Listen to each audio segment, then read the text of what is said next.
Grabe mga pasabog ni Amy Marcos, mga bossing. Sabihan niya ba naman na adik yung kapatid niya?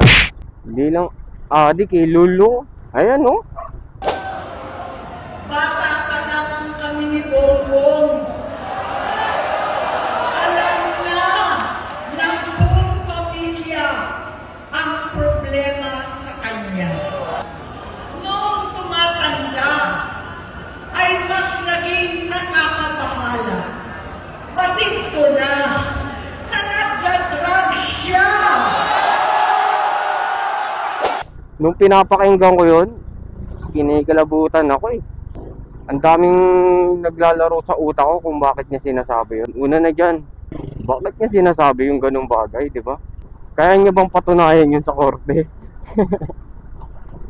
Yun eh.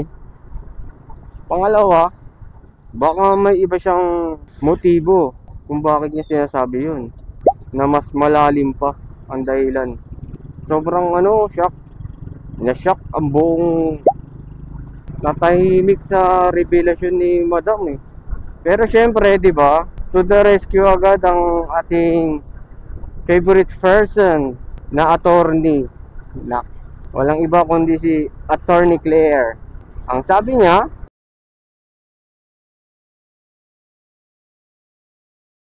walang basihan. Pero kung magbabalik tanaw tayo, no?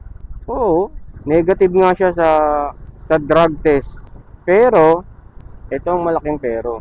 Private ngayon ginawa eh, 'di ba? Bigla na lang siya naglabas ng drug test result.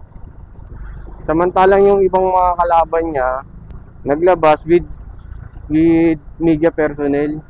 Pinapakita talaga na ito, nagbigay ako ng sample na galing sa akin to. Attorney Claire, kung naniniwala kang si Zaldico ay gawa lang ng isang AI, kumbaga naniniwala ka na kahit isang genuine na tao ay kayang pekein, siguro naniniwala ka rin na ang dokumento ay mas madaling pekein, di ba? So ito ang sigaw ng taong bayan, live drug test. Baka naman, di ba? Di naman naabot na siguro ng humigit-kumulang 1 oras ang pagda-drug test. Lalo na kung special naman yung procedure. Total, ikaw naman yung pinakamalapit sa ating Pangulo. Baka pwede mo sabihin sa kanya na mapagbigyan ng taong bayan na magpa-drug test siya, yung folic hair ba tawag doon. Tapos live dapat. Lahat ng media personnel nandun, nakaantabay, mula do sa pagkuha ng buhok niya, sa pagtest ng buhok niya, hanggang sa result o resulta, di ba? Agree ba kayo mga boss? Pa-comment naman dyan at baka sakaling makaabot sa ating minamahal na favorite person na Attorney Claire, or baka mas makaabot pa sa ating minamahal na presidente.